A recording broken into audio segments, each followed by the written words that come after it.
Wildcats basketball on the SEC Network. Live from Lexington, Kentucky and legendary Rupp Arena. I'm Paul Sunderland, joined by former Ole Miss head coach Andy Kennedy.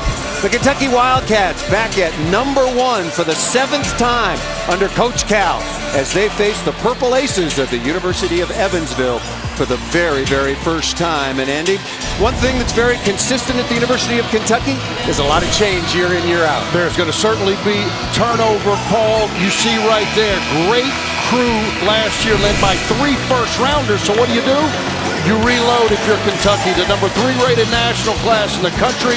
Add a 5th-year senior in Nate Sestina, and then you couple them with a solid core of returning cats. The starting lineup for Kentucky: Ashton Hagans will be at the point. Nate Sestina, the transfer out of Bucknell. Khalil Whitney. Nick Richards will be there as well, along with Immanuel Quickley. And Tyrese Maxey will come off the bench. E.J. Montgomery will miss his 2nd straight game. And there is John Calipari, beginning his 11th season here on the sideline for the Wildcats. 30-7 last year to the Elite 8. His 5th 30-win season for the now Naismith Hall of Famer as of 2018. And on the other sideline, a very familiar and very popular face and name. Walter Mccarty won a national championship here for Kentucky in 1996. Spent 10 years in the NBA, started his coaching career at Louisville the last several years in the NBA before going back home, his hometown of Evansville. And we're underway. Kentucky will control the opening tip. First meeting ever between these two schools. Can you believe that? Both of these are storied programs. Obviously, Kentucky is the standard bearer, but the first time ever these two teams have met. You think Walter McCarty's connection had something to do with it? Maybe just a little, and rightfully so. That's right. It is difficult to win a national championship, and he has got one.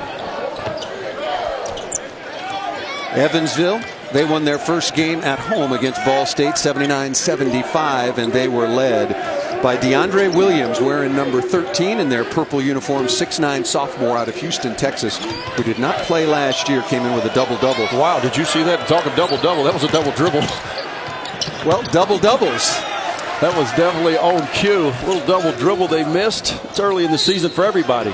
Nice hard take to the basket by Quickley, the 6'3" sophomore out of Maryland.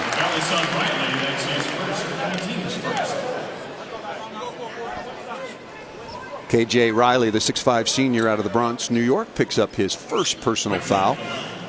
Quickley had been shooting the ball really well, Paul, throughout the exhibition season. Has not really got it going. Maybe that early layup in transition, finishing with a free throw, kind of gets him going a little bit. Cal says he may be the most improved player on the team. Yeah, shooting only 31%, 5 of 16, as you point out, so far from the floor, and only 2 of 7 from outside the arc. Counter to their first game where Eastern Kentucky was going to play really up-tempo basketball. Evansville will be a little smarter in the half court. A lot of contact and quickly a turnover. The officials for this evening's game, one of the best in the business, Doug Shows, who's worked a Final Four, Owen Short, and Vladimir Voyard-Tadal will be working the game tonight. Hey, let me tell you, rolled right off. You're a KG veteran to attempt that early. The issue Evansville's going to have, as you've seen early, Paul, is the fact that it's very, very difficult to score against Kentucky. I think this has got an opportunity to be one of Cal's most elite defensive units, and that's saying something, as last year's team was 8th in the country in defensive efficiency. Sestina getting into the pick and pop with Hagans.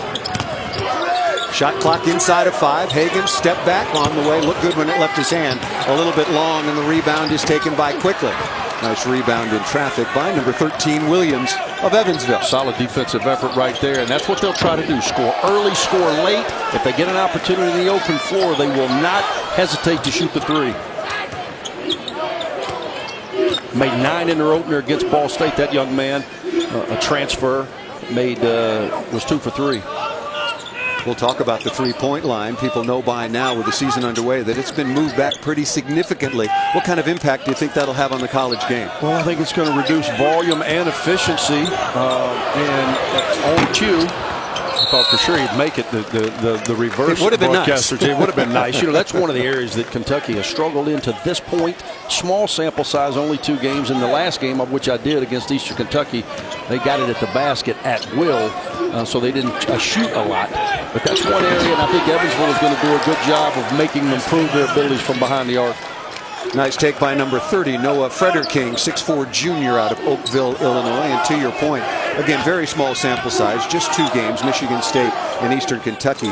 Wildcats shooting just 8 of 32, but last year they were a 35% free throw shooter team, but the line was significantly closer. Yeah, no question, and they had a different cast of characters, obviously, with Tyler Hero. Here's how you beat the suffocating pressure on the wings. What do? Fundamental basketball, hit the elbow and back cut. They got Khalil Whitney staring at the ball. Deandre Williams picked up his first personal foul. But Richards has it stripped away inside, recaptures, and takes it up at the rim. A little upset he didn't get the and one. He's not more upset than John Calipari. I assure you it should have been an and one. Didn't quite catch it cleanly. This young man is coming off a monster game in his last outing, went 9 for 10 with point-blank opportunities in the open floor. He won't get as many of those in this game in the full court. He's got to execute strong in the half. Sprained his ankle during the exhibition season, and it was somewhat doubtful in some people's minds whether or not or how effective he might be against Michigan State. Was very good there, and as you pointed out, came back with a double-double the other day against Eastern Kentucky. An easy 91-49 win for the Wildcats. Paul, he is a huge key for Kentucky. They are loaded at guard. I believe a little thin up front. This kid's a junior, which is an eternity in this program under John Calipari if you come back your 3rd year. I think he's made the right decision. You can see he's playing with a lot more confidence, a lot more maturity. His body has changed, and he is a huge key moving forward for Kentucky. Ashton Hagans wearing number 0, the 6'3" sophomore out of Georgia, the reigning SEC co-defensive player of the year. Got to give some love to Tremont Waters out of LSU. They shared that award last year. Hagans picked up his first personal. Best on-ball defender in college basketball for my vote. Incredible, strong, can move his hands and his feet. He's got a little Gary Payton to his game on that end. Wow. The human glove, they used to say. The glove. I think Hagans has that same makeup. Physically strong. You have to remember, he reclassed last year, so he should be an incoming freshman this year. Age-wise, 1 year of experience under his belt. I think the kid's going to have a tremendous year. Hagans picked up a foul at the other end, and this was called on Nick Richards. That's their first, respectively. The special teams of college basketball. Great job by Walter McCarty and the Evansville Aces. Those are the times you can really set it. Special teams, man. You want to be +8 throughout the course of the game. Good execution. Kid cashed it in. Juwan Newton burying the three-pointer, the 6'3" sophomore out of El Paso, Texas. A little change of pace. Sestina right at the front of the rim. Jump hook, needs a bounce, doesn't get it. Gets the offensive rebound. Takes it back up strong and just powers right through the defense of Evansville. Evansville's doing a very good job on first shot defense, but they've got to do a better job off their defensive glass. If you allow Kentucky to eat off their offensive glass, you have I repeat, zero chance to beat them in Rupp Arena. And big for Evansville and head coach Walter McCarty in his 2nd year. Back home in Evansville, KJ Riley just picked up his 2nd personal foul. He's got to go to the sideline. He'll be replaced by Evan Kuhlman. Good 3-point shooter, an aggressive 3-point shooter. Sestina is really an interesting story. Reed Travis started it last year as a grad transfer out of Stanford. That was out of the Pac-12 conference. But then you have out of Bucknell, you have Nate Sestina. And what made anybody think that he could make that jump from the Patriot League to the SEC? And he has made it seamlessly. I love the kid's energy. He comes into this thing so confident, and he has produced for them early. As Reed Travis was perfect for last year's Kentucky squad, Nate Sestina is equally as perfect for this version of the Cats. Number 5 in purple, Shamar Givens on the floor now for the Purple Aces. Kentucky with the early 8-5 advantage. Kuhlman down inside. Nice little jump hook. Those are the shots that Evansville needs to have fall. That was great offensive execution, and then you've got to pay it off. The difference is, as you said, good effort right there. Steal by Deandre Williams. A couple of pump fakes, and finally He got Richards off the floor, who picked up his second personal foul. Just underway here in Lexington. Thanks so much for joining us. College basketball coming your way on the SEC Network.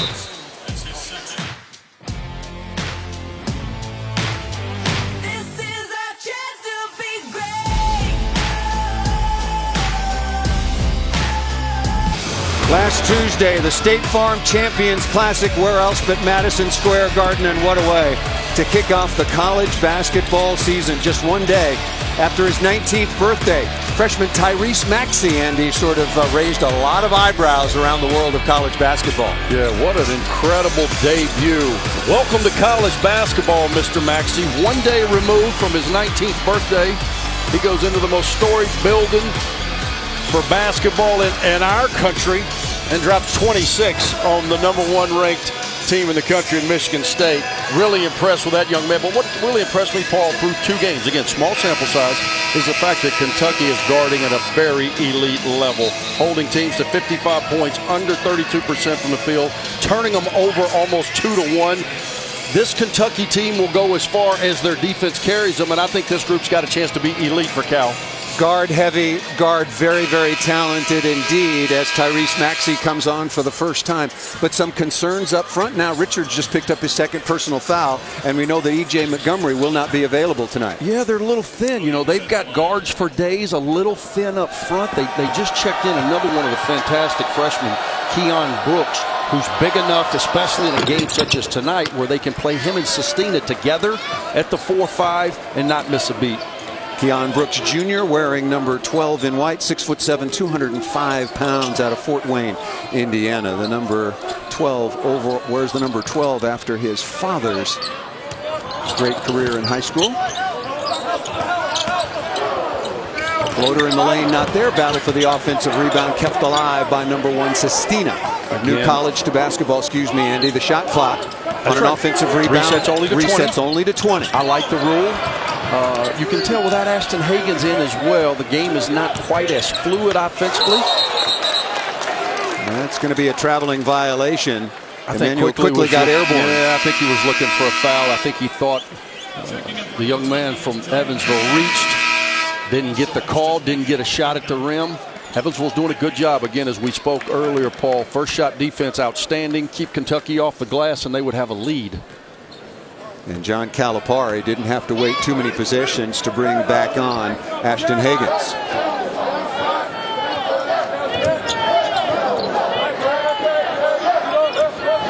Again, half court, they're going to make them work.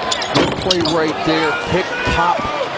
That's your 4-man stretching it out to the 3. A little short. It's going to be a travel. Didn't establish a pivot foot off the catch.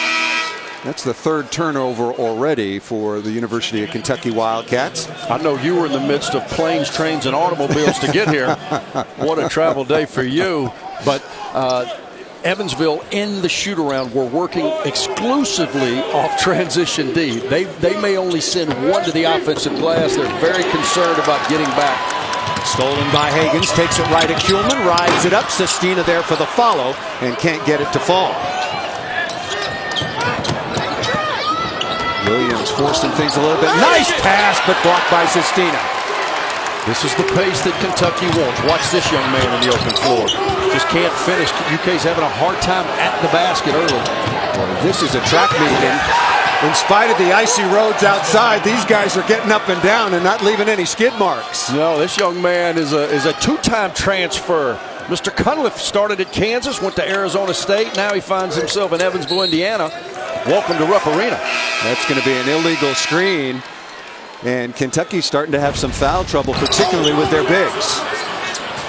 Great defensive rebounding, as we talked about. If they have an opportunity in the open floor, Paul, they're going to take it and go. Great early offense, great push for Evansville. Good start. Sam Cunliffe wearing number 20 in purple, 6'6" redshirt junior out of Seattle, Washington. Started at Arizona State, then a season at Kansas. And in their win over Ball State, that is Evansville's win, at 17 points and made 3 or 4 3-pointers. First personal foul on Sestina. And both teams with 4 team fouls. Nice take and an offensive rebound grab by Gibbons. Kick outside, and that comes up well short. It's going to be a handful to stay in front of. He's lower to the ground. He gets that thing to the basket. The problem is when he gets there, there's a lot of size for Kentucky at the rim. Richards is back on, playing with a couple of personal fouls. And just on the floor now, Johnny Juzang, the 6'6" freshman out of Los Angeles, stretches the defense a little bit with a three. Great pass by Nick Richards. Again, his continued evolvement as a player. Catches, looks opposite, finds Juzang, who knocks down his first shot as a Kentucky Wildcat. Brooks gives it up, looks to get it back off the glass, and the smallest man on the floor at 5'10", Gibbons comes up with it wearing number 5. Smart look to push, you don't have it, pull it back. Now run your offense. Set up with curls and back cuts. A lot of player movement, a lot of ball movement out of Walter McCarty's group. KJ Riley stepping back, that off the side of the iron and not close from three-point range. But Evansville, if you're Walter McCarty, you got to like the looks you're getting. Yeah, I agree. I'm not sure he liked that look. Or the result of it. Anyway. When you pick it up off the floor and then you say, hey, it feels like leather, I'm going to shoot it. But other than that, great start by Evansville. Who is Evansville? You can see when they were established, obviously, their moniker tells you exactly where they are. They were picked to finish 7th in the Missouri Valley Conference, and they have been to 5 NCAA tournaments, but the last one not in this century, in 1999. And we were talking about before the game, when you talked about Evansville and mid-major, they were synonymous in the 80s and 90s. This was really a solid program. No question. Great fan base. We're talking two great states here that love college basketball, and in Kentucky and Indiana. Evansville, a very storied program, and had a lot of success. It's been a while since they've been back to the tournament. I think they got the guy that can get them there. I'm a big Walter McCarty fan. Terrific player, terrific guy. He has paid his dues, worked and played under some outstanding head coaches. The local native, I know, wants nothing more than to get Evansville back to where they belong to be. And he's taken an aggressive approach. He's not going out and looking to get, sort of hidden gems and build them up, if you will, over a 3 or 4 year career, as a lot of mid-majors do. He went out, found some transfers. We talked about Cunliffe. Deandre Williams wasn't eligible last year. They're going to have a big impact on this team this season. Well, if you plan the whole 4 or 5 year plan, those days are over. You heard of a thing called Twitter? Hey, now you better get it done quick, or they're going to show you the exit. A 5-year plan? Homeboy or not. Yeah. 2 fouls now on Higgins, and remember early, Nick Richards also picked up a couple of personals. 4 out, just trying to give this young man some driving angles. They've done a pretty good job on him initially. Good look there. Cunliffe again buries the 3, so gets out on the break and shows his hops, and then what a nice stroke from long range. He was a top 100 guy coming out. I mean, he is not afraid of the bright lights, and as you said earlier, his road to get to this stage has been almost as much as yours to get to this gym. Quickley answers at the other end, wearing number 5 in white. It's a good-looking shot by him. I loved his shot preparation. Great ball reversal. Got Quickley a clean look. And as Cal said, he'd been shooting it so well in the preseason. It'd be nice for him to get going and give Kentucky another big offensive option.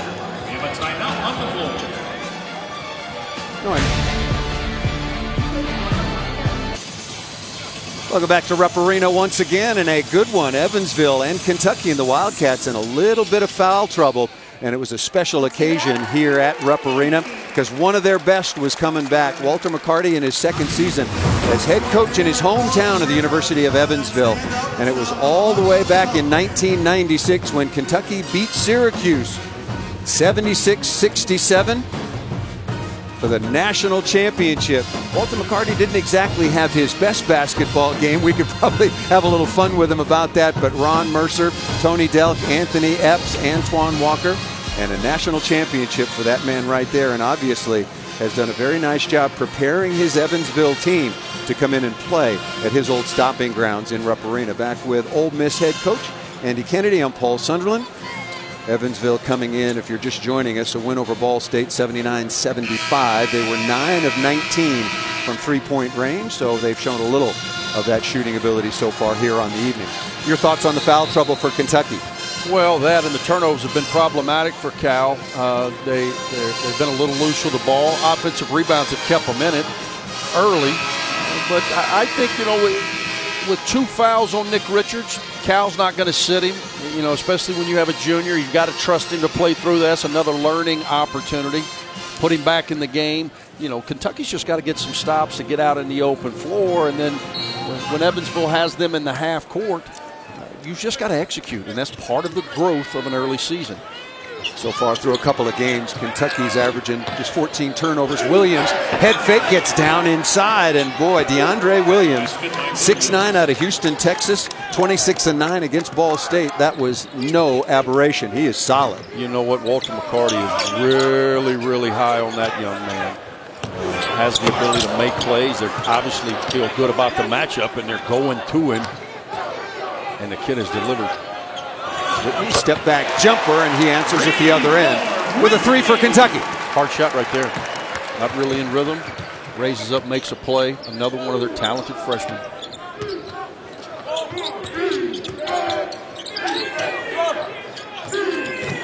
You can tell, though, Paul, Evansville, made a couple of shots early. Now they're playing with some confidence, man.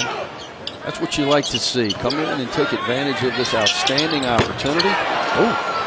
Well, he's played at Arizona State. That's a real shot right there. He's played at Kansas, and now he's got a quick run out now with 8 points for Sam Cunliffe. I'm not from Missouri, but I do have a show me mentality, and that young man is showing me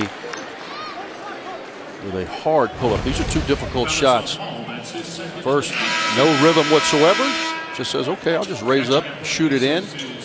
And then Cunliffe, boy, what a start he's had from the dunk to back-to-back threes, rising up from about 22. Better be. That's where the line is these days. I'll tell you, impressive start by him.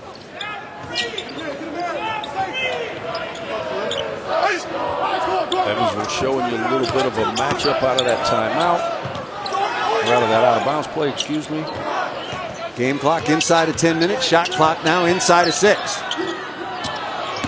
Whitney baseline takes it up, and that's going to be a blocking foul. Kuhlman certainly inside the restricted area, and it'll be a couple of free throws coming to Kentucky. Evansville doing a good job of not giving Kentucky anything free. Contesting, switch that high ball screen at the end of the clock. Whitney's an outstanding talent. I think he's a tremendous defender. I was blown away from doing their game on Friday of watching how he can close out and guard the ball as a freshman. This is the area that he's got to continue to work on. He's got to get those reps and feel good shooting the ball. Yeah, does not look comfortable at the free throw line now. Just 2 of 6 so far on the season for the 6'6", 210-pound freshman out of Chicago, Illinois, ranked the number 11 overall recruit. 11th season for John Calipari. This is the first time he has not had a number 1 or number 2 recruiting class. He was all the way for 3. Settled at 3. Memphis was number 1. Duke was number 2. Another outstanding group of guys, man. And I think he's got a good collection. Obviously missing E.J. Montgomery, and as we talked about in the open, they're a little thin up front. That's going to be challenged even further tonight with the foul trouble of Nick Richards. Sistine has been very, very good so far through 2 games for the Wildcats. Pretty quiet, and nobody being any louder than Sam Cunliffe right now. In double figures with 10. Crowd getting a little antsy, and Evansville's on top 20-16. You know what I like, Paul? I like the way in which he is approaching the game. Not overly excited, not patting himself on the back, going about his business. That's a mature guy who's been down the road. Quickley trying to answer at the other end. Ball deflected out of bounds, and it'll go to the Purple Aces. Cunliffe has really shown us a little bit of everything, hasn't he, Paul? Dunk in the open floor, couple of threes. Look at this move. Give it to me in the box. I'm going to play mid-post. I'm going to face you. I'm going to go by you, and I'm going to play over the top. A little Dan Marley in his game right there. Big guard. That's a great call. Dan Marley in Phoenix or Dan Marley in Miami? Well, Dan Marley in Miami. I think Dan Marley in Phoenix was a little more catch and shoot. Oh, back cut, and it was there. Artur Labinovitz, 6'4", redshirt junior out of Charlotte, wearing number 2 in purple. Had a basket if the pass was a little bit better. Brooks Jr., pull-up jumper not there. Is Kentucky settling a little bit right now? Definitely right there. That was a difficult shot. One bounce into a contested 15-footer. Get the ball reversed, settle down a little bit. Again, they're a different team, in my opinion, when Ashton Hagans is not at the point. he seems to get them into stuff a little more easily, and that's to be expected because the other young man, this is his 3rd game in college basketball. Early going behind his back in traffic, loses the handle. Shot clock at 5. Williams sets his feet for 3, that off the back of the iron. Good defense by Kentucky.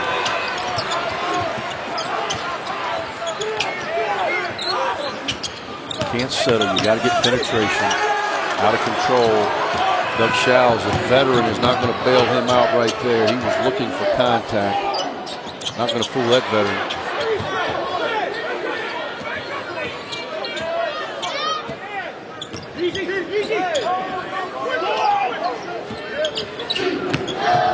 Good penetration and pitch. Tough runner. Yeah, didn't even draw iron. But once again, Evansville is getting into the lane, and that's another turnover. That's 7, make it 8 turnovers now for Kentucky. We'll step aside here in Lexington. John Calipari cannot be happy with the way his Wildcats are playing so far.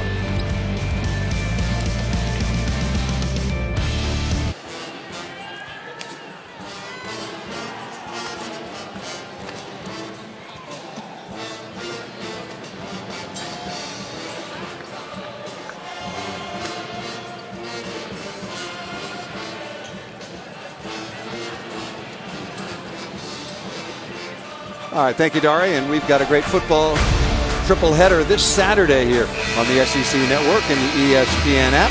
It all kicks off at noon with number 5 Alabama and Mississippi State coverage exclusively shot with the Skycam hovering above the field. Then at 3:30, Kentucky meets Vanderbilt. Finally at 7:30 at South Carolina at Texas A&M in the SEC Saturday nightcap. Will you be captaining the Skycam at midfield on that game? I know you've been busy. Do they pay the rate? They do. They pay the rate, I'll do it. And you get a helmet. I've captained worse, I promise you that. You've seen some of my teams? 7:31 remaining. Kentucky with 8 turnovers. Evansville is out of fouls, but Kentucky has not had an opportunity to take advantage. Paul, I always like to see out of a timeout, this is an opportunity for Coach Mccarty to get what he wants. Looks like what he wants is number 20 to make a play. You see everything turns into 5 out. Trying to penetrate, get a little penetration so that you can get some help. Wow, what a move. Just a blow by after a couple of nice crossover dribbles. And Cunliffe is just going for it here at Rupp Arena. He's been the best player on the floor by far, and it doesn't look like it's a surprise to him, which is really all that matters. He hasn't changed his expression whatsoever. Impressive. Let's see if Nate Sestina can answer on this end. That's going to be an offensive foul. So Cunliffe doing, yeah, exactly right. Cunliffe doing it on both ends. So Richards has got 2 fouls. Higgins has got 2 fouls, and now Sestina's got a couple of fouls. That's an impressive move, man. Change direction, straight line drive, and then right there, bait the big fella. He's outweighed by probably 30 pounds. Bait him into lowering that shoulder. Great job by Sam Cunliffe. Give Evansville some credit. We've talked about Kentucky's defense, and rightfully so, but Kentucky now just 5 of 17 from the floor. They found their recipe, run an early set, and then everything goes 5 out based off penetration and ball movement. That was straight as an arrow right in front of us, and once again the shot clock this year with a new rule change will only reset to 20. 6:20 remaining in the half. Rabinovitz taking it up at the rim, gets his own rebound, back up in traffic, and lays it in. And look at this, Evansville on top now by 8, 24-16. And John Calipari has seen enough from his Wildcats and calls a timeout. Yeah, Cal's a little frustrated with their inability to guard Sam Cunliffe. He's been by far the best player on the floor, and he's showing you in a plethora of ways. It started here. Good way to start the game. Run the floor, get a dunk. Good penetration, swing, bang. Then he says, hey, I'll just do it myself. Pull up from about 24. Then I'll put the freshman in the hole from the box, and then I'm going to just drive right by the 5th-year guy. He is a nightmare as it relates to his matchup. If you put big on him, he goes by you. If you put smaller on him, he's gone inside. He has shown you the whole package. Well, so what does Coach Cal do to slow down Cunliffe? Maybe that's one thing he can do is get him over on the bench. Well, that would be helpful. I guarantee you Walt is probably trying to get him a break, maybe through the 4 media, let him regroup a little bit. Anxious to see what Cal goes to here out of a timeout. They need a bucket. It's been a minute since they've scored. And there's their bucket maker. Maxey pull-up jump shot, offensive rebound taken by Brooks Jr. Right at the front of the rim, not there. That ball tipped out of bounds. Should be Evansville's basketball. The officials are going to talk that one over, and it will indeed be the Purple Aces' ball. Cal was talking after Michigan State, despite the win, despite doing a terrific job of knocking off number 1, that they missed 14 shots at point-blank range. Now, they haven't missed 14 to this point, but they're in a pace to be at about 20. They've missed about 5 or 6 shots right at the rim, shots that they got to calm down and make. Well, you look at the resume for Evansville last year, different team, 11-21, 5-13 in the Missouri Valley. They were picked 7th coming in before the preseason.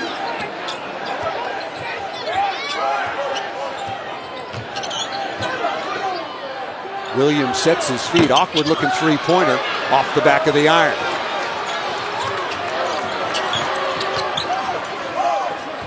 Step back jumper by Whitney, and I asked you it before, but I'll ask again. Is Kentucky settling too much now on the perimeter side of the game? Well, that's a quick shot for a guy that's not noted as a shooter.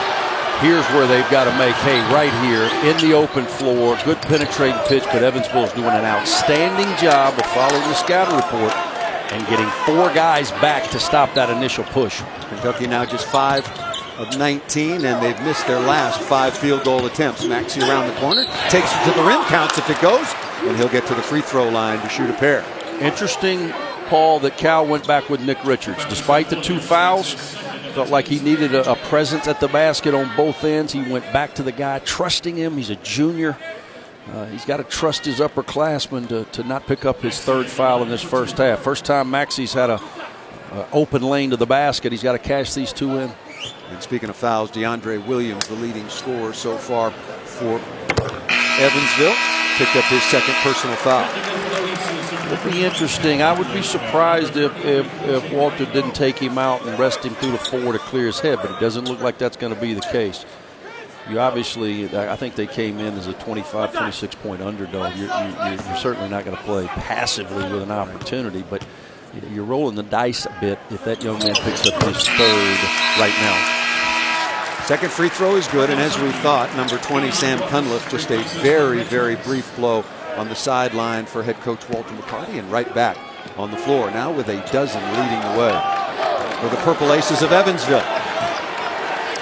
Big last 4 minutes. I know I'm Captain Obvious with that statement, but Kentucky needs to try to get some stops and get out and generate some offense, or they're going to have to repaint the interior of the locker room because Cal's heat is going to melt the paint off the wall if they don't do something. Good start. Step through right at the rim, and this might be a chance for a 3-point play. Keon Brooks Jr. taking it hard. What an impressive play here. First of all, Quickley getting it going, making the right decision.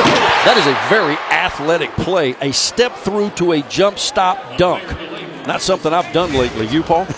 It's been a few weeks. I still have that 7-foot basket in my backyard. I don't know what the stoppage was because obviously it wasn't a foul. Maybe Owen Short was going to check his hair. I don't know. He's got nice hair.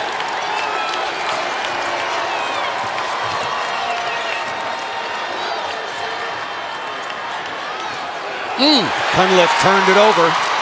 Center the ball. Whitney takes it hard, and now attacking the paint. That's his paying game. off with free throws. That's his game. This is a young man that's taken a couple of ill-advised from 3. That is his game. Get that thing to the rim. Cunliffe playing with the ball a little bit, just loses it. Did a good job of centering the ball and attacking the basket. Now he's back to a place where he's not very comfortable. Needs to relax. Long year. Knock these down.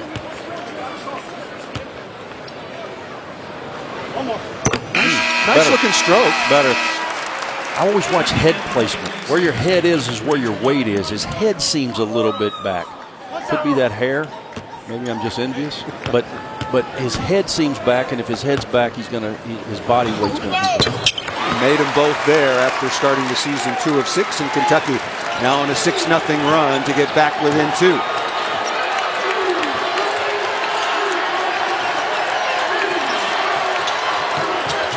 They're going to fight you for every catch. That's what Kentucky does. Elite defensively.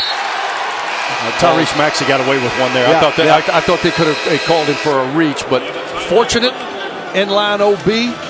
Good run by Kentucky to get back in this thing.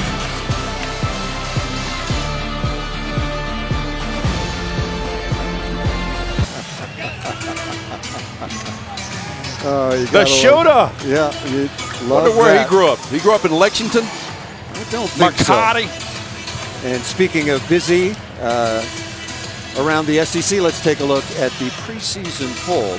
Kentucky was picked to win, followed by Florida, a big transfer there. LSU, the defending regular season champs, Auburn to the Final Four. What about a team like Tennessee? Maybe more for Rick Barnes to have to replace than anybody else. He had a veteran lineup. He lost the Player of the Year. I want to tell you this, though. I'm always going to bet on the guy who's a first ballot Hall of Famer, which Rick Barnes most certainly is. I think he's 6 wins away from 700 now, despite losing Admiral Schofield, Grant Williams, the 2-time Player of the Year, and Jordan Bone, who also made an NBA team. He is returning the most experienced backcourt in the conference in Lamonte Turner and Jordan Bowden. He brought in a McDonald's All-American. And Rick Barnes is going to be just fine. I think he's got an opportunity to have another outstanding team. Only 10 on the shot clock. I'm sure Evansville is aware it's right out of a timeout, but a big offensive possession here to stem the tide a bit. I don't think they know the clock. I don't think they know either. Riley gets a look at it here. What you don't know won't hurt you as he throws in a 3-pointer off the glass. Evansville back up by 5. Their largest lead was 8 at 24-16. He says if you don't know, now you know. It's sometimes better to be lucky than good. Evansville with their 4th 3-point make, and Cunliffe, who's been the best player on the floor here at Rupp Arena, takes my wow, goodness. heat check. Oh my! He is channeling his inner Dan Marley. Wow, that was deep off the pull-up. Riley down the lane, I like the along the aggression perimeter. there. Yeah, I very, like that very aggression. hard going to the rim. The best time to get an open look is off that offensive glass. Great job of attacking by the senior.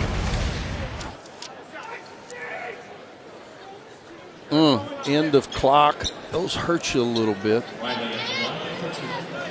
Tyrese Maxey picked up his first personal foul as Riley will go to the free throw line. 14 points in the win over Ball State, 79-75. Out of Bronx, New York. And this young man, you talked about how aggressive he was. He shot 244 free throws last year. That's over 8 per game and pretty efficient at 72%. He works hard to get to the line. I think certain guys have a knack for being fouled, and it looks like just the way in which he carries himself and his body, the way he can contort his body in traffic along with being 6'5" and a good wingspan. He's built to score. What do they say? Those inner city guys know how to get to the line because the win factor.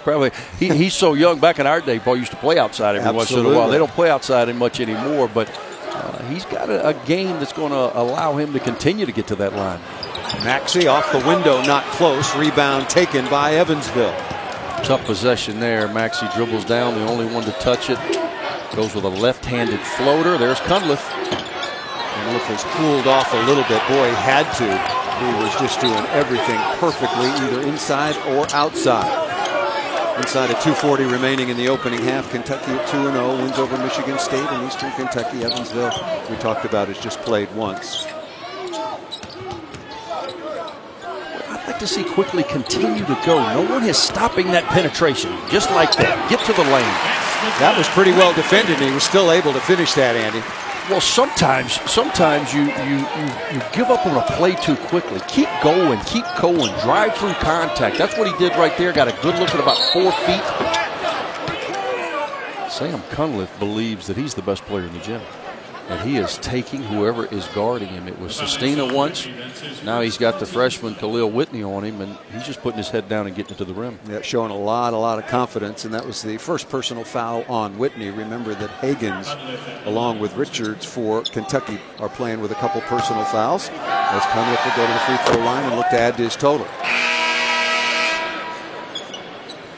He now leads all scorers with 13, and Walter Mccarty, his return to Rupp Arena, at least through the first 17 minutes and 51 seconds, could not have gone any better as Cunliffe mixes the second. And you know what Cunliffe's hot start allows Coach Mccarty to do? It allows him with 2 fouls, as we talked about, to sit Deandre Williams for the half. Don't risk picking up number 3. You can do that when Cunliffe is on such a tear, because that's where your offense is coming from. That is a great call, Andy, because Williams was looking to be very aggressive, got those early fouls. And Cunliffe again.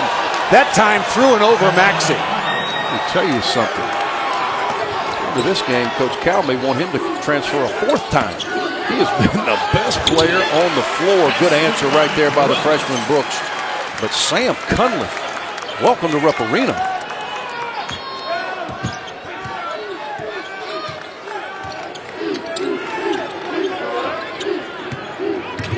It's about a 3-possession half now.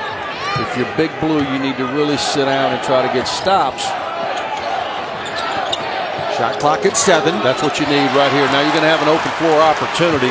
Evansville doing a great job.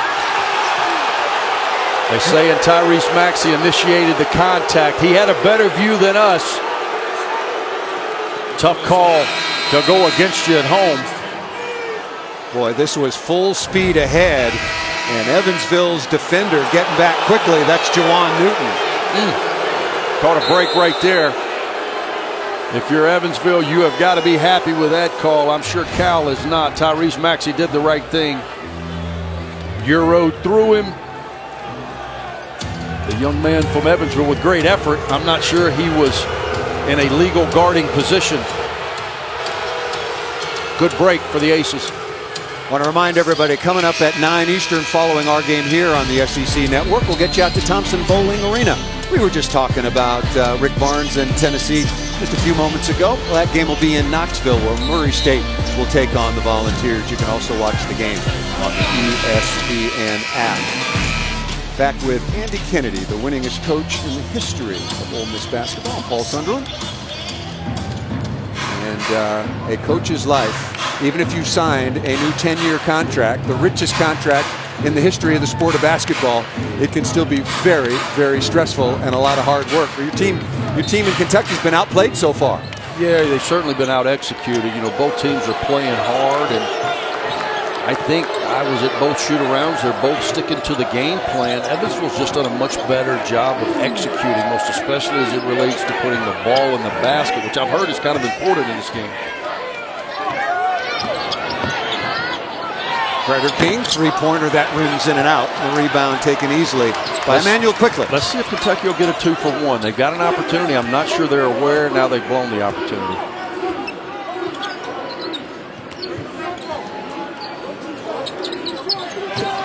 Good White, good drive. I like it. Catch White, get it to the rim. Efficient move by Immanuel Quickley. Second personal foul double on bonus. Shamir Givens, so it'll be the double bonus, 2 free throws. Only 27.8 seconds remaining. Quickley on the line for 2. Give credit to Evansville.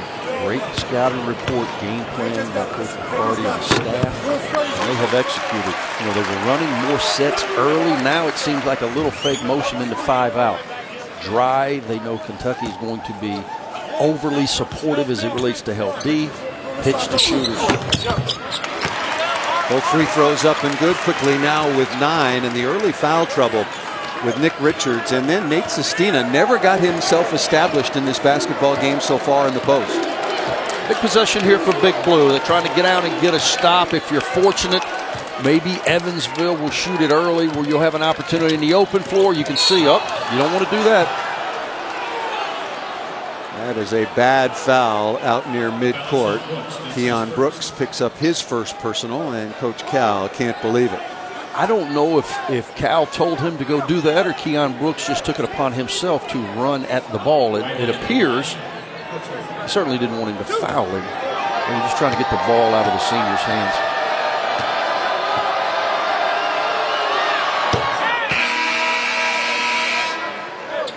Evansville early's done a good job at the free throw line as well.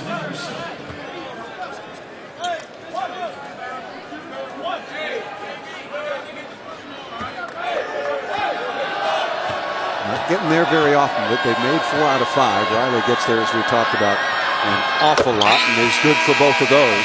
12.3 seconds remaining in the opening half.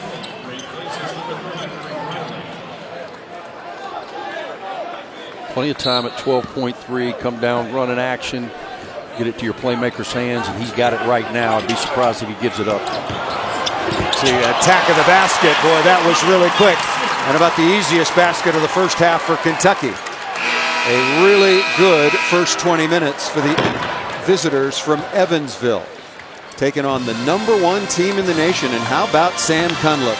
Started at Arizona State, then to Kansas, now in Evansville, goes for 15 points in the first half against the University of Kentucky. At the break, Evansville, the Purple Aces, playing like 5 aces, up 34-30 over Kentucky. Now let's go to the studio with Dari Noka and Pat Bradley for the halftime report.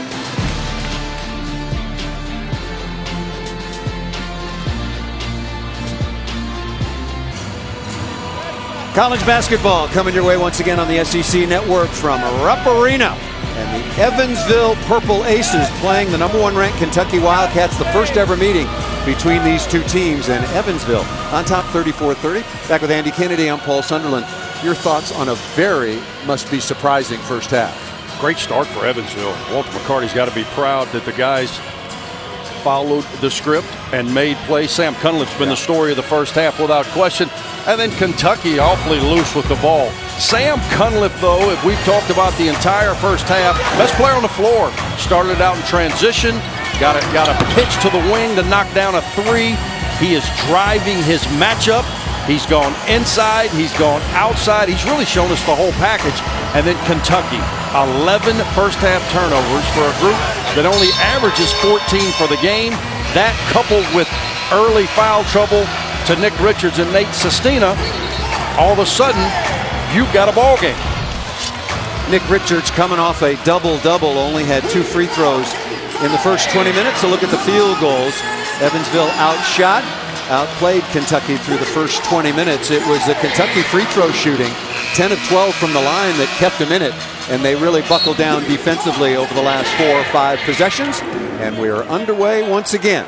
Kentucky comes in as the new #1 team in the nation, the 7th time under head coach John Calipari that a Wildcats team of his has risen to #1 in the country.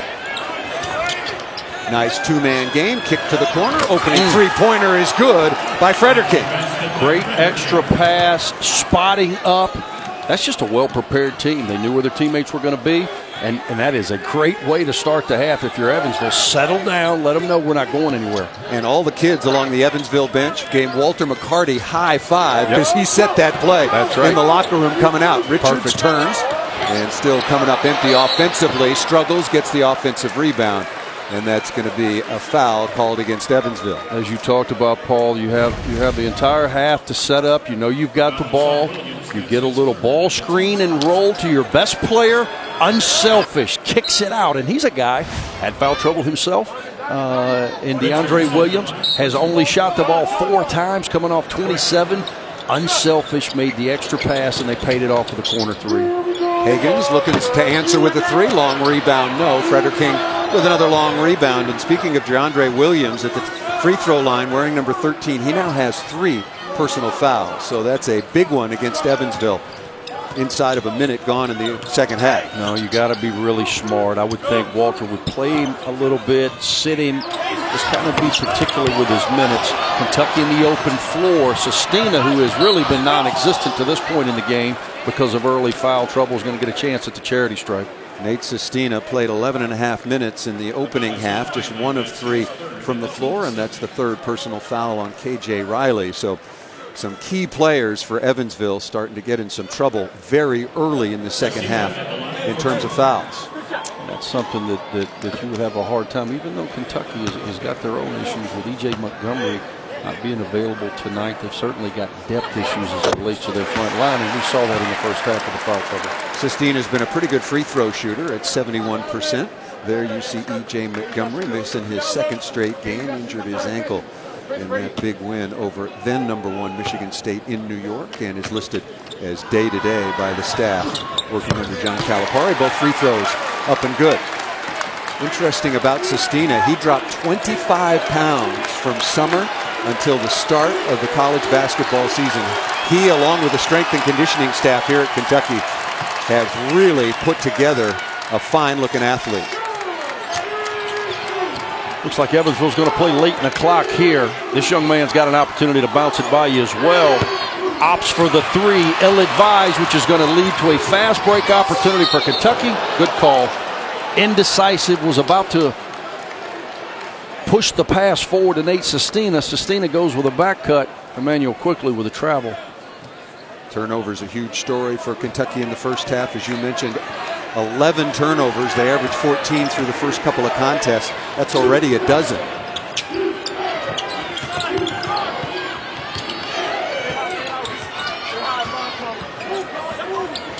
Williams working on Sestina. Some contact inside. Good, tough defense, and coming quickly out of the backcourt is Tyrese Maxey. The ball reversed. Ball's got to change sides of the floor more for Kentucky. Great penetrating pitch, but again, they're not on the same page as he was going to pitch to Ashton Hagans. Hagans was cutting to the basket. Turnover number 13. KJ Riley getting to the rim, lays it up and in. Okay, Kentucky's turning it over, but can Evansville start to take advantage and put some more points off turnovers on the board as their lead is back up to 7? Well, I love their game plan. When they get an opportunity in the open floor, whether it be at the basket or from three, they're taking it, and if not, they're milking the clock and trying to do something at the end of the clock. That's exactly what you've got to do if you're Evansville to have a chance against Kentucky, and they're executing perfectly. Hagans, long way without taking a dribble, and a nice putback that time by Nick Richards. Again, we talked about it in the first half, Paul, but I think Kentucky has probably missed 7 or 8 shots at point-blank range right there. Nick Richards with the good hustle in the follow-up, but Ashton Hagans has got to cash in the first one. Kentucky only shot 35%, 9 of 26 in the opening half. A lot of those, as you mentioned, Andy, right at the front of the rim. They were 2 for 7 from three-point range. Shot clock at 7. They're going to their best player, coming off 27. Last time he settled, this time he settles. Off the front of the iron, same result. Rebound taken by Kentucky. Quickley, just like that at the other end, answers with a 3. It woke up the Rep faithful. Good initial push, good rhythm shot from what many consider the best shooter on Kentucky's team. Quickley now leading the way for scores with Kentucky with a dozen. Foul is going to be called on Maxey. Let's look back. Great drive and drift, extra pass. Ashton Hagans misses the bunny, but Nick Richards very active on the offensive glass. And then there, great rhythm, left, right, shoot it in. Good sign for UK. I'll tell you what's not a good sign. Guess who just got back? Number 20 in purple, Sam Cunliffe. We talked about it. Best player on the floor here at Rupp Arena for either team through the first 20 minutes. Led the way with 15 points, and he scored it just about every different way you'd want a player to. And you've noticed, Paul, at the end of clock, Deandre Williams is not nearly as comfortable off the bounce as Cunliffe is. I'm sure he'll have that ball at the end of the clock. Ill-advised shot there by Evansville.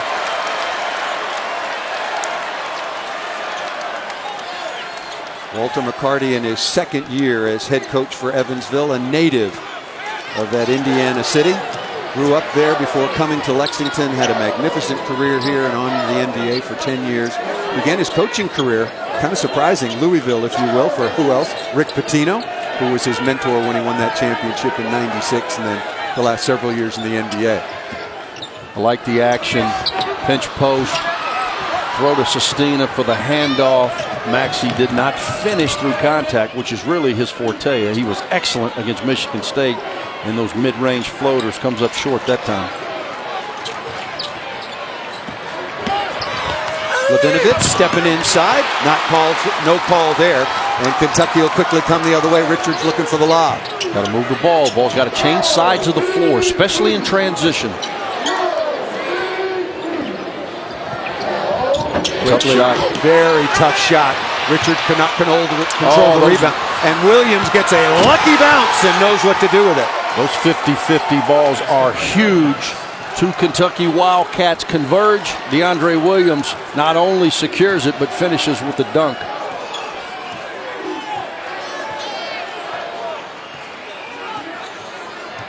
Calipari calling out a set for his Wildcats. Evansville's been really good on first shot D in the half court. Really good. Kentucky looks a little confused. They have not, again, it's early in the season. They have not established offensive identity in the half court, and that is showing tonight.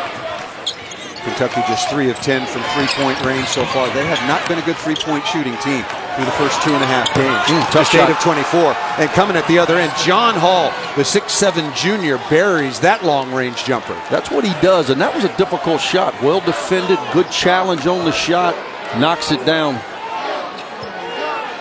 Said that's what Hall does, a 36% shooter from outside the arc last year. Maxey spins it up and in. Love that drive. Powerful player. One bounce, get to your spot. This young man's got to exert his will on this game, and he needs to do it now.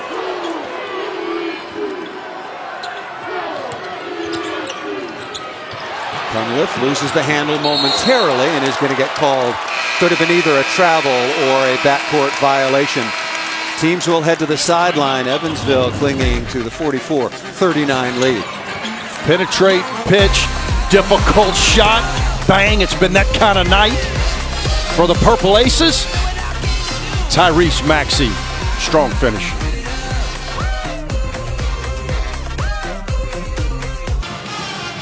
Some concerned Kentucky fans, no doubt about it. Evansville, the Purple Aces, led by 4 at the half. They lead at 44-39. And Andy, an awful lot at stake. I mean, Coach Calipari and his Wildcats through the years have put together some tremendous performances. Look at that, 52 straight wins at home versus non-conference unranked opponents. Yeah, Evansville has been the aggressor. They got their footing early, got some confidence, and they're just playing ball. You know, sometimes it's great to be in a position where you got everything to gain and nothing to lose, and that is certainly the case with Evansville. Kentucky in an unfamiliar situation based on those numbers, especially in the non-league versus non-ranked opponents.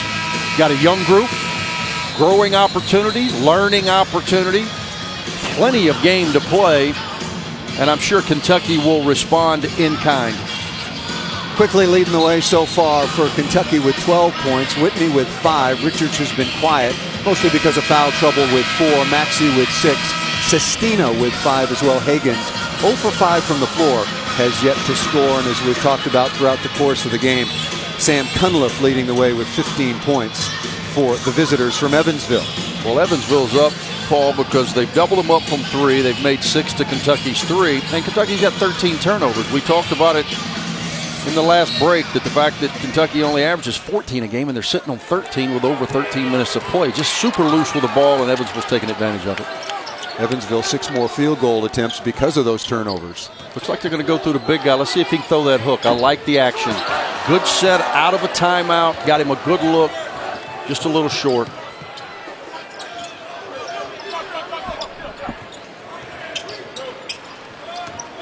Now what will Evansville do? They're going to milk it to the end of the clock unless that guy's getting an open look. No, don't do that. He's the one that Hall knocks down a 3, and I thought he had another opportunity to take one. Maxey on the step through gets knocked to the floor here at Rupp Arena and will go to the line to shoot a pair. I'm sure Walter would have liked for him to have shot that coming off, made the 3. Looks like he was dribbling a football. Got away from him a little bit. And Maxey has got an uncanny ability to find his way to the basket. Back to the free throw line. Through a couple of games in the early non-conference, Tyrese Maxey on the strength of that 26-point performance against Michigan State, averaging 18 points, 4 rebounds, shooting it exceptionally well from the free throw line. Was 14 of 15 coming in from Garland, Texas, 6'3", just under 200 pounds, the number 10 overall ranked recruit. He was Texas Mr. Basketball before matriculating to Lexington, Kentucky. Back to a one-possession game. Mr. Cunliffe has been awfully quiet since he's gotten back in the game. They're paying him just a little bit more attention. You know, and he's still got the same matchup. Great drive. They are attacking Sestina off the dribble. They're awfully small now. They are sitting Deandre Williams with the 3 fouls, and they are just attacking whoever the biggest player is for Kentucky. Maxey answers at the other end after Artur Levinovitz, the transfer from Coastal Carolina, who didn't play last year, scored for Evansville. Maxey now in double figures with 10. backdoor cut. Big back cut pass was a little behind him. I'm not sure his teammate even saw it coming. Maxey feeling it. Seven straight, Paul. We asked him to wake up, and not only did he wake up, but I think he awoke the 20,000 in Rep Arena.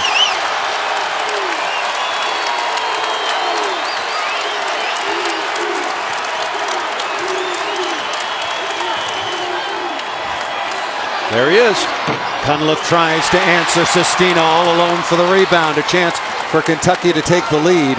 And that would be going back to the very beginning of this game. That off the back of the iron rebound taken by Hall.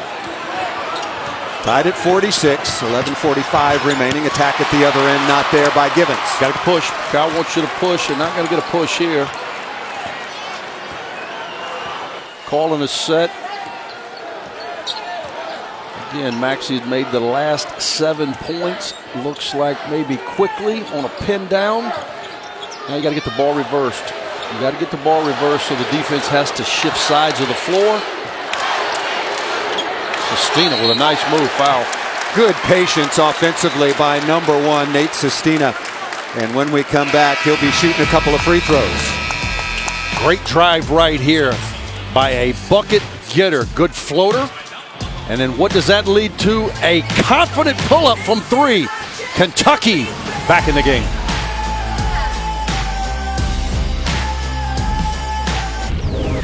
Time now for a fast break. What superpower would you want to have? Super speed.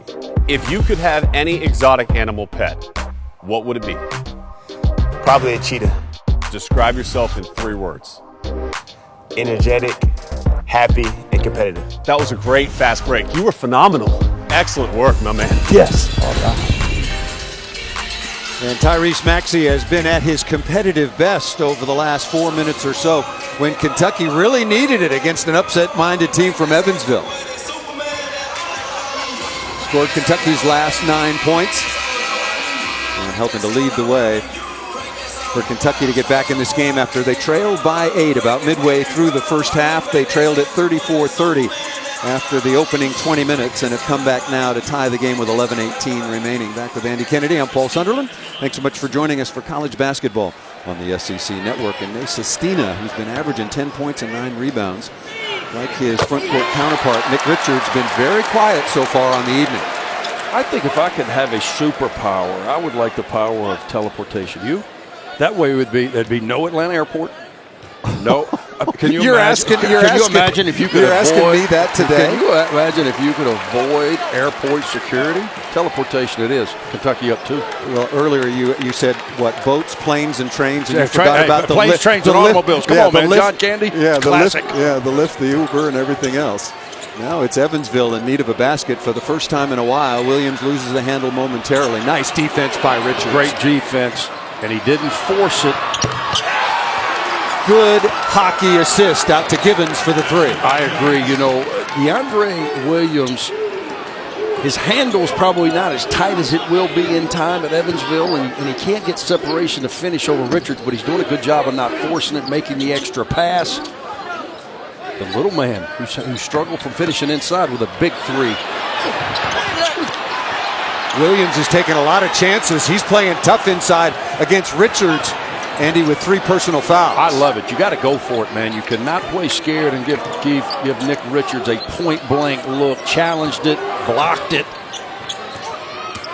to give the momentum back to the Purple Aces. Mccarty orchestrating on the other side, and Levinovitz, a nice strong take in between a couple of Kentucky defenders. They are really going at Nate Sestina off the dribble. Whoever's got it is trying to attack that matchup. Great pass by Ashton Higgins. It's time for him to make a showing. When's the last time we said his name? It has been a while, as I pointed out a few moments ago. Higgins, who is a tremendous defender, wonderful point guard, and orchestrator for this Kentucky team, 0 for 5 from the floor, including a couple of misses from three-point range. He had 3 turnovers early, then picked up a couple fouls. Cal sat him. He's got to get back in the game. Turnovers have been a real problem for Kentucky. They have 13, but they have cleaned that up over the last 7 or 8 possessions, blocked inside, but it's going to be free throws coming to K.J. Riley. Evansville with a 51-50 advantage and trying to add to that. Right here again, going at Sestina. driving through contact, tough layup. And then Ashton Hagans, obviously it was a mistake there. Nick Richards wide open, had a matchup issue. Good vision by Hagans to find the open man. Wonderful play by Kentucky, but that's one of the first defensive breakdowns by Evansville all night long. And it was straight communication. They just were not matched up properly. First free throw up and good for Riley. He talked about the fact that he really is good at getting to the free throw line. Not many of the other guys on his team have gotten there, but he has certainly cashed in. Got that New York game. Senior knows how to get fouled, and he is cashing in. Now in double figures with 11 and a perfect 6 for 6 from the free throw line. Evansville, give them credit. Sestina's free throws gave UK a lead. They've responded with baskets of their own. Back up 3, Evansville.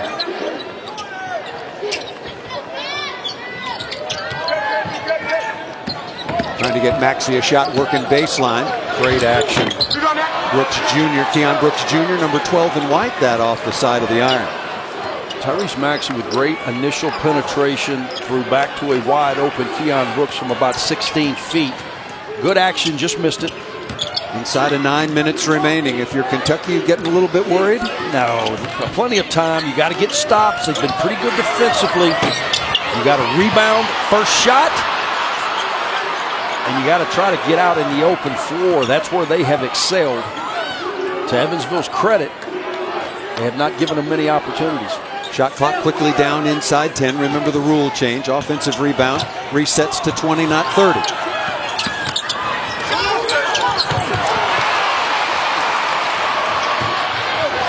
At the other end, Khalil Whitney taking that ball right at the defense. We haven't called his name very often tonight either. Number 2 in white.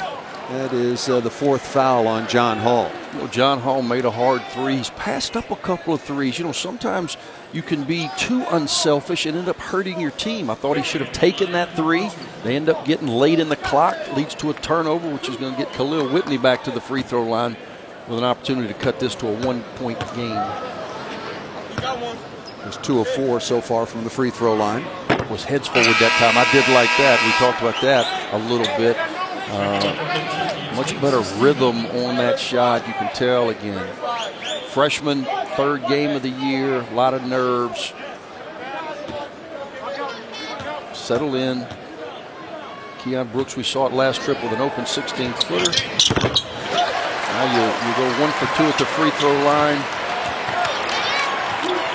But UK's going to win this game on the defensive end, Paul. They've got to string together stops, and they've got to try to get out and make plays in the open floor. Sestina back on. And they have done a good job corralling Cunliffe here in the second half after he went for 15 in the first. Kick ahead to Sestina. Lays it up and in. Great look. Great look by Ashton Hagans. Great look. Wonderful, wonderful pass over the top. They are a different team when he's in the game playing with energy. And you see now, on-ball defense, a little pep in his step, and sense of urgency. Cunliffe. That's right, little sense of urgency now. Nice 2-man game, 3-pointer not there. Chance for Kentucky to take the lead. Cunliffe bailed him out. There was a little miscommunication on that ball screen. 2 stayed with the dribbler. Cunliffe with a clean look. Made him in the first half. Has been empty in this half. Maxey not there. Long rebound comes out to Evansville looking to run. They don't have numbers. I'm not crazy about that look, not because it was a bad shot, but because it was on the first side of the floor. You never turn the ball. If you don't turn the ball, you're always going to play against a strong side defense. K.J. Riley out of the Bronx, New York, with a big 3-pointer for the Evansville Purple Aces. Good 2-man game.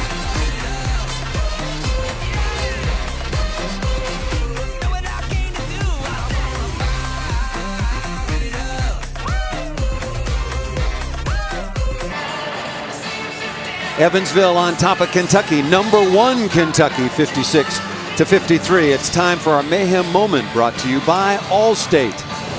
And it's about the turnovers, particularly, Andy, in the first half. Kentucky 13 turnovers, 11 of those coming in the first 20. Yeah, just things that are uncharacteristic. not on the same page offensively at all. Those things are just inexcusable because the game of basketball is a possessions game. When you're giving the opponent extra possessions, it'll catch up to you. Hence our score. You give Evansville some life, and as a result, they're up 3 with under 8 to play. Again, Evansville led it 34-30 on the strength of really strong play from Cunliffe. In the first half, he led them with 15 points. They led 44-39 at the first time out, and then Kentucky tied it at 53. Evansville with 7:12 remaining on top, 56-53. 2 team fouls for Kentucky, 5 team fouls for Evansville. Could be a factor, especially if Tyrese Maxey can get to the free throw line, where in the early season he has made 18 out of 19 free throws.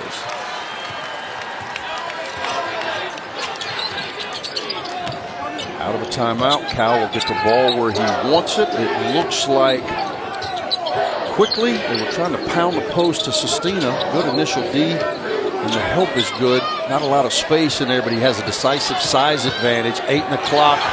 Waiting on the double, almost a turnover. Got to go now. Quickley, number 5, takes it with 5 seconds on the shot clock. Long rebound cannot be saved by Kentucky, and will have to step aside. Evansville continues to lead it at Rupp Arena.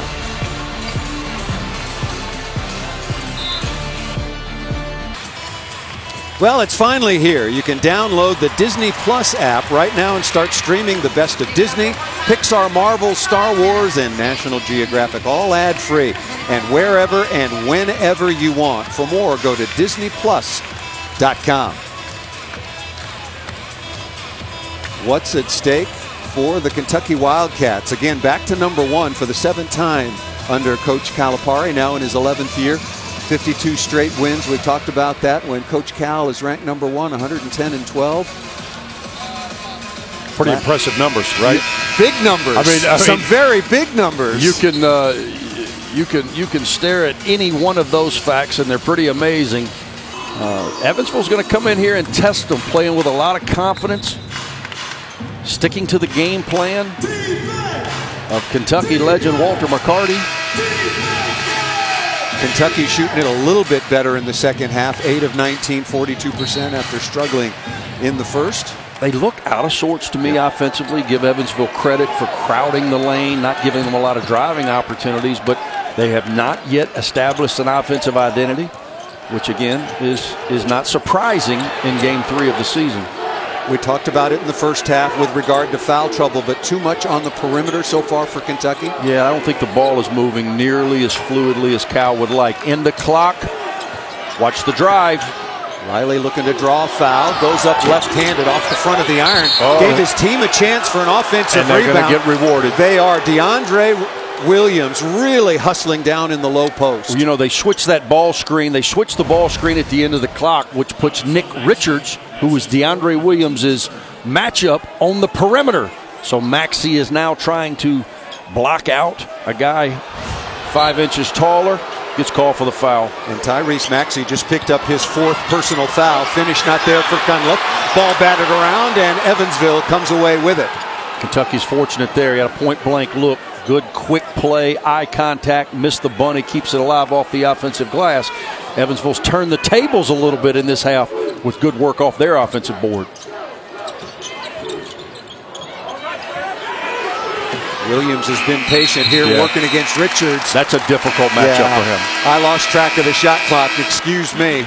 Nick Richards is very difficult to just take off the bounce because of his length and his ability to move his feet. That has not been a matchup that has been fortuitous for Evansville tonight. You mentioned Nick Richards and his length. 6'11", but has a 7'5" wingspan. 5:47 left. Evansville on top, 56-53. They have led it throughout. We were tied at 53, but both teams have gone on a multiple minute scoring drought.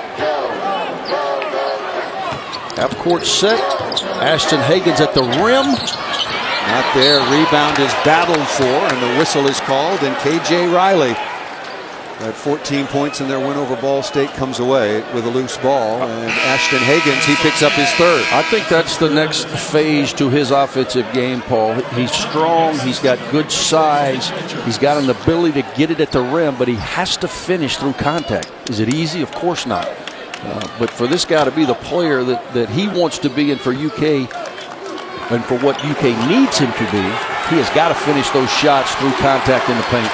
Johnny Juzang wearing number 10 in white on the floor now, guarding Frederick King. Right to the rim, laying it up and in.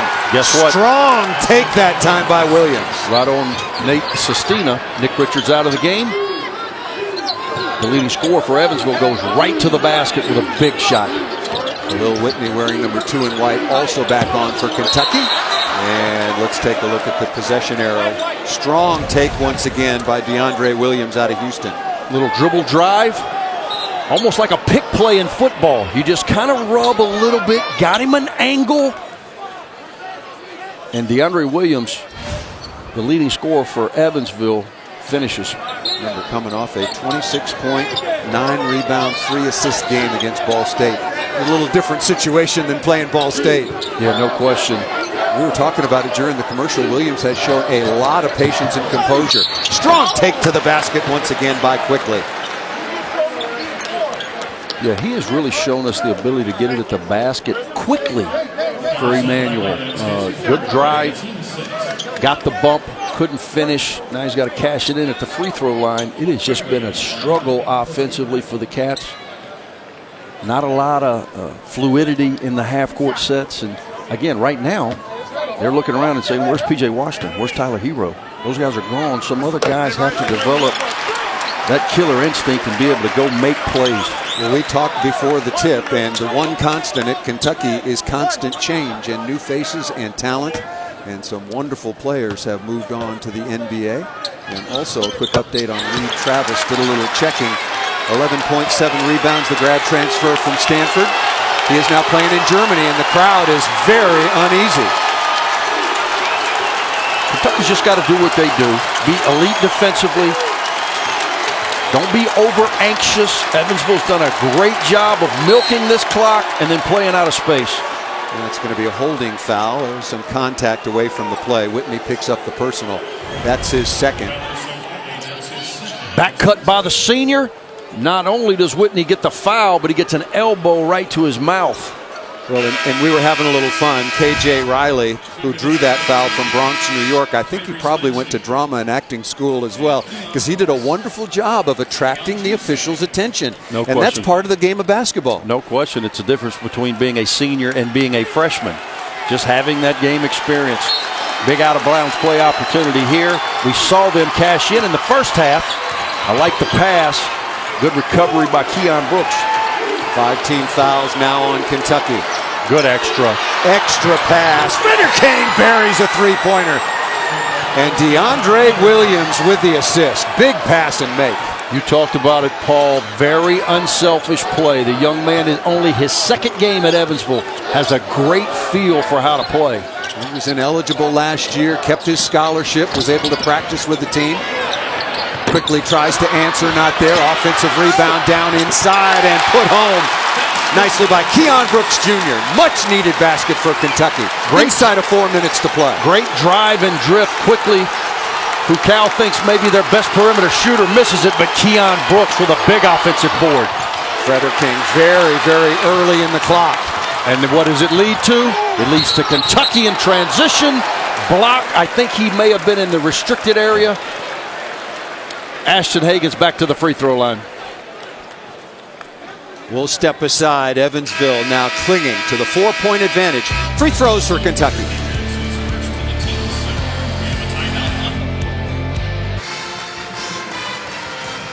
Thank you, Dari. When you're Kentucky, and particularly when you're Kentucky ranked #1, you always get everybody's best shot. Back with Andy Kennedy, I'm Paul Sunderland. Take us through the last 3:48. Could be a factor. Just look, Evansville now after that play out of fouls. Well, I think it's going to come down to this, Paul. Kentucky's going to have to sit down and guard the bounce. All of Evansville's success in the half court has been in the spread set, trying to attack a matchup. They're going to have to do a good job of staying in front of the ball, being help-oriented, which is what Cal teaches, but don't overhelp, don't be over anxious, don't bail Evansville out. And offensively, the Cats have to continue to get downhill off the bounce and finish in the paint. And speaking of in the paint, Nick Richards, who was saddled with a couple of early fouls. So far, he has 6 points to go along with 6 rebounds on the night, coming off a double-double against Eastern Kentucky. And Nate Sestina, only 2 of 4 from the floor. He has done some work at the free throw line, 9 points and 5 rebounds. And at least coming in, when you looked at these two teams, when you were at shoot-around earlier today, you would have thought Kentucky had a really big advantage down inside, and it has not played out that way. You got to give Evansville a lot of credit for really battling in the paint. No question. Early foul trouble may have thrown the Cats out of rhythm. But at the end of the day, and we saw it with Sestina on a couple of matchups, you know, defensively, we talked about this at the break, Paul. Defensively, he may have a matchup disadvantage because he's guarding a smaller, more perimeter-oriented player. Offensively, they've gone to him in the block a couple of times. He has not looked as comfortable with his back to the basket. They've got to have finishes inside in order to pull this out. Well, you made a really interesting point about Sestina really being a stretch 4. He's much more comfortable facing up. Without question. 61-58 inside of 3:40 left. They're going to milk this to the end and try to get dribble penetration. It's going to be difficult to do against Hagans. You got to know where Cunliffe is. Even though he has not scored this half, he has had a monster game. Shot clock inside of 5. He doesn't know it. He doesn't know it. He doesn't know it. Gibbons off the dribble. Do they get it off? No, it's late. That is a bad possession. Terrible possession, and it was out of a timeout. Kid just lost track of the time. And as a result, empty set, good defense by UK. Now you got to pay it off on the other end with a basket.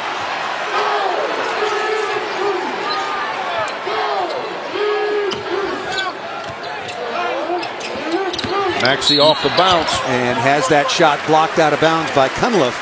But there'll be more free throws coming. Maxey so far on the night, 13 points, 4 of 10 shooting. He has been superb from the free throw line in the early going this season. UK in all 3 games has made more free throws than their opponent has attempted, and that is holding true again tonight. This is their 23rd and 24th attempt. And Evansville, it's a 1-and-1. They called a 1-and-1. Interesting. I thought Doug Schau said 2. But they must have called that on the floor. Big front end. Very surprised by that. That foul was called early. I thought it was 2 shots for sure. Evansville with the 18 fouls, not in the double bonus, of course, until 10. All working against Sestina. Got his feet underneath him. Long rebound. No check out. That's the shooter. Challenge, check. Go get the ball. No check out. Hall comes up with another possession, but again, with only 20 on the clock, we're already under 5. Looking for the backdoor cut. Riley takes it to the rim, draws contact, and he'll get back to the free throw line. He goes in there with a purpose. Yeah, he is very good at that. Does not get flustered, knows the time. I guess with Keon Brooks, when he slapped down, that might have been the foul. I thought the initial defender was vertical, but Keon Brooks with the slap down must have been the call. Riley is going to take his 7th and 8th free throws. Among all his other teammates, they've taken a total of 4. He gets it at the basket, doesn't he? And you gave us a great stat in the first half, over 240 some odd times last year. This is what he does. 8 free throw attempts per game last year for the senior out of Bronx, New York. Averaged 14 points, 5 rebounds, most improved team in the Missouri Valley Conference. Good possession here. Down 5 with 2:20 to play because you know Evansville is going to bleed this clock. Nick Richards back in. Has not done much offensively. Another good drive. That time he finishes. Opened up the floor for Hagans. They spread it out. Richards and Sestina staying wide, and Hagans took it right to the rim. Crowd back in it. Hagans is terrific on the ball, but you've got to respect Shamar Gibbons' speed because he does have the opportunity to break you down, which are going to lead to unnecessary rotations. Keep him in front of you if you're Big Blue, under 10 in the clock. Shot not there. Offensive rebound right at the front of the rim. Put back up and in by Riley. 1 minute and 35 seconds remaining, and Evansville with a 5-point lead. Nick Richards with great initial defense, but you have to clean it up and secure your defensive glass. Richards turns over his shoulder, not there, and the rebound taken by Cunliffe. Okay, he's got trouble now. Both teams in the bonus. Maxey is a tremendous on-ball defender as well, but you have to respect the speed of Shamar Gibbons.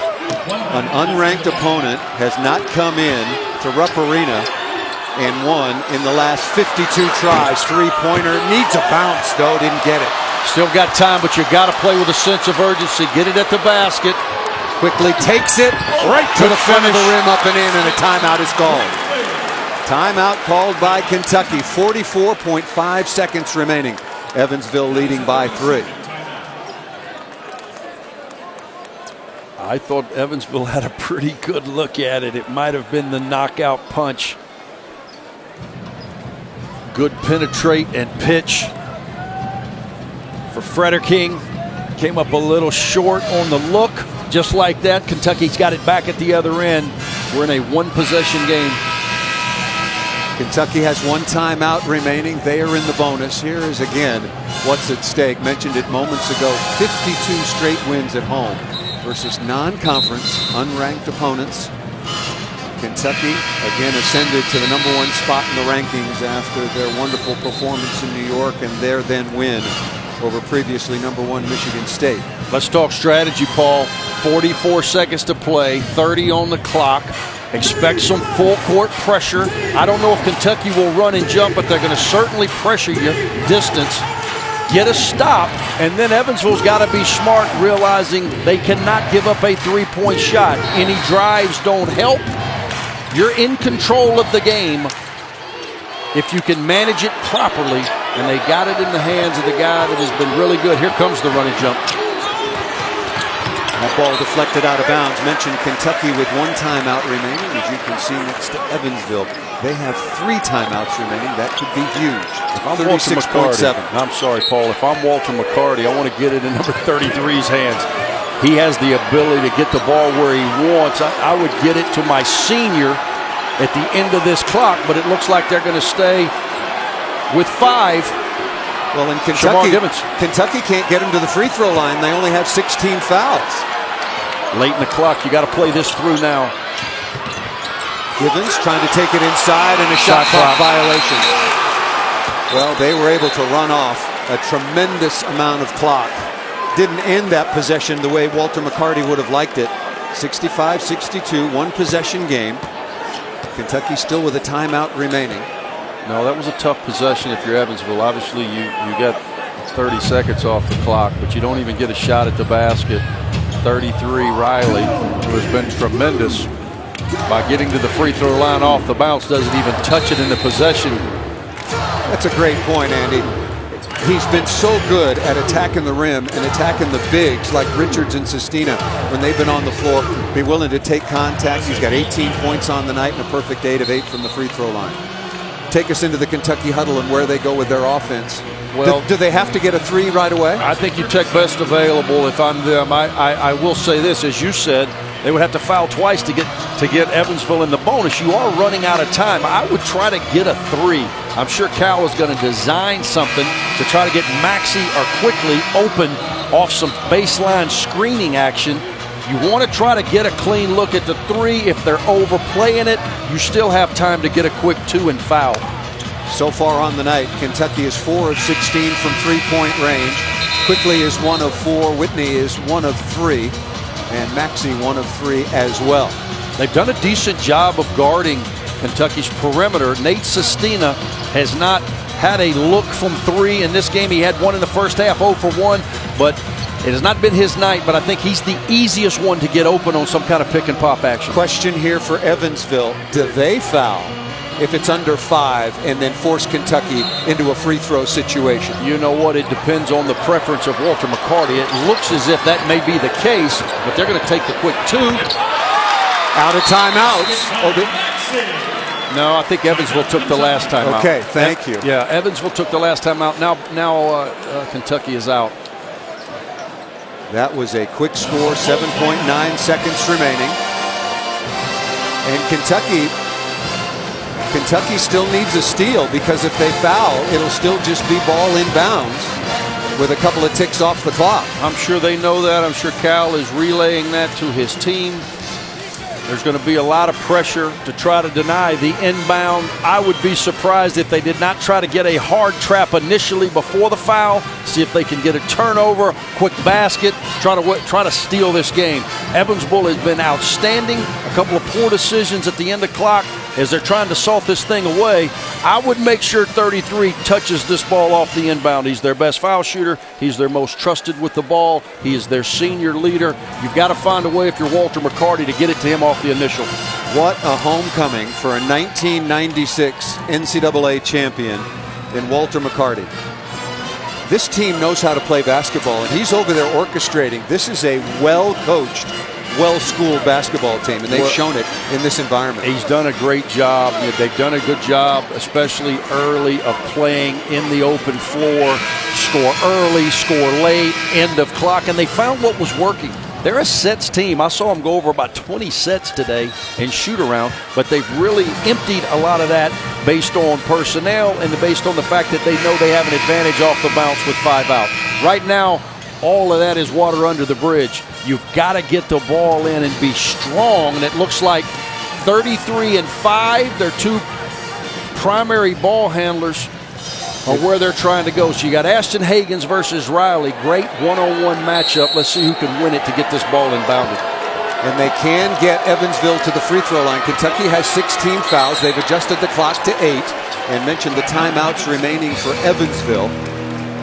They don't take any chances. Deandre Williams was inbounding there. And you were talking about, we were complimenting Evansville, and rightfully so, on the quality of basketball they played the last several years before going back home to Evansville. Walter McCarty worked for Brad Stevens with the Celtics. Everybody recognizes as an awfully good basketball mind. And I thought of it when you mentioned sets, because they've really been running some good stuff against a Kentucky team that you mentioned has to hang their hat at the defensive end. No question, and I don't think Kentucky has done a bad job of guarding the ball. You know, when you come in your own building and you hold your opponent to 65 points in the University of Kentucky, #1 in the country, you've got to find a way to manufacture more scoring opportunities for yourself. A lot of point-blank misses. They were out of rhythm early with some early turnovers, giving Evansville confidence.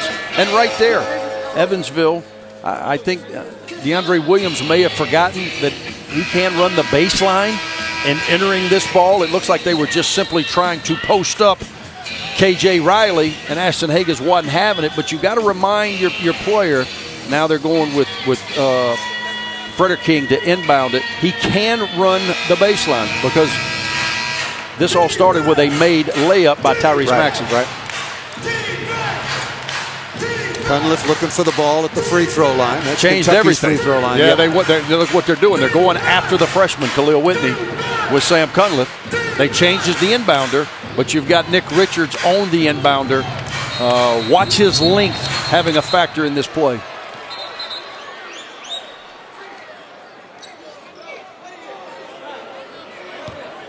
Cal, this ain't his first rodeo. He changed to Ashton Hagans at the front, got the freshman out of there. And there, got his hand on it. Now it's a spot, Paul. He could not move, which makes Nick Richards' size on the ball much more problematic. One timeout remaining for Evansville. Yeah, and they'll take it now. I think they're going to go monitor review, honestly. They're going to review That's a everything. Good call. It's good to go to it. Absolutely right. Just to make sure, I think it was clearly off Ashton Hagans. They may be looking at a timing issue. Oh, yeah, that's off Hagans. And they may be just checking the time. Remember, we talked about Evansville and their resume in the 1980s and 90s. They were more than a respectable mid-major. They were a real program to be dealt with. 5 NCAA appearances all time, but the last in 1999. That is a lifetime ago. Have they ever beaten a #1? Oh, I'm sure not. I'm sure not. And what a setting. Walter McCarty on the sideline. First ever meeting between Kentucky Oh, I'm just getting a great note, a wonderful note. Thank you very much, and a great question, Andy. Evansville is 0-2 all-time versus #1 ranked team. You notice the one thing they did do with the monitor review, they obviously got the call right, but they also added a little time, which is beneficial to Kentucky. Nick Richards on the ball. If I'm him, I'm not jumping around. Just be big. Just be big. Williams to inbound. Both teams out of timeouts. Immediately the foul is taken by Higgins, and Sam Cunliffe, who had 15 points in the first half to lead the way for Evansville, will go to the line. Scoreless. That's exactly the point. Exactly the point. Wouldn't you have tried to get the ball? You mentioned to KJ Riley. I would have, but you know what? Maybe they didn't like the matchup, but then Cal did a smart thing. He just switched the matchup. When KJ Riley was down initially, they had Ashton Higgins on him, the best on-ball defender in the gym. So they switched it, and then Cal made a smart move by switching Whitney and Higgins, so Higgins still was on the ball. Either way, it'll be a one-possession game. Cunliffe now 2 for 3 on the night from the line. He shot it like he's got to go somewhere. Might have a date after the game. He shot that thing awfully quick, didn't he, under these circumstances? I would have too. Watch how quick he gets this thing off. Nothing but net. Kentucky with no timeouts, and now a 3-point advantage. 67-64. I don't know if Coach Mccarty practices fouling, but I would certainly implore it here. Maxey on the way for the tie, and it comes up short. What a win by Evansville. And for that man right there, what a moment for Walter Mccarty. Incredible job done by Walter Mccarty and his staff. And credit goes to the Purple Aces. Executed perfectly, made the plays that were there to be made, and pulled off a program-changing upset.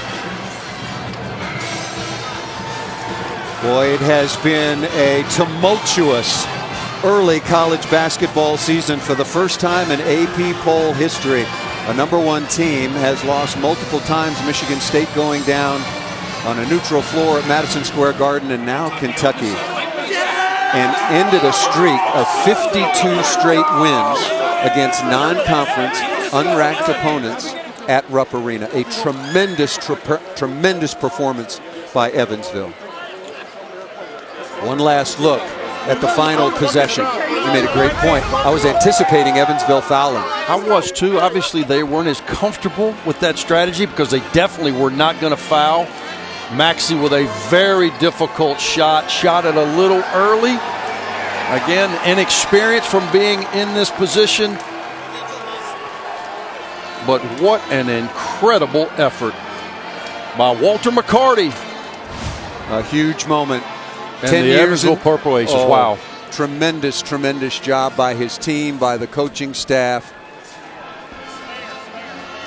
And just a wonderful win by Evansville, and a historic win, 67-64.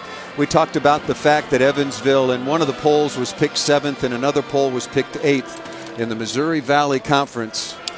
And now the man of the moment.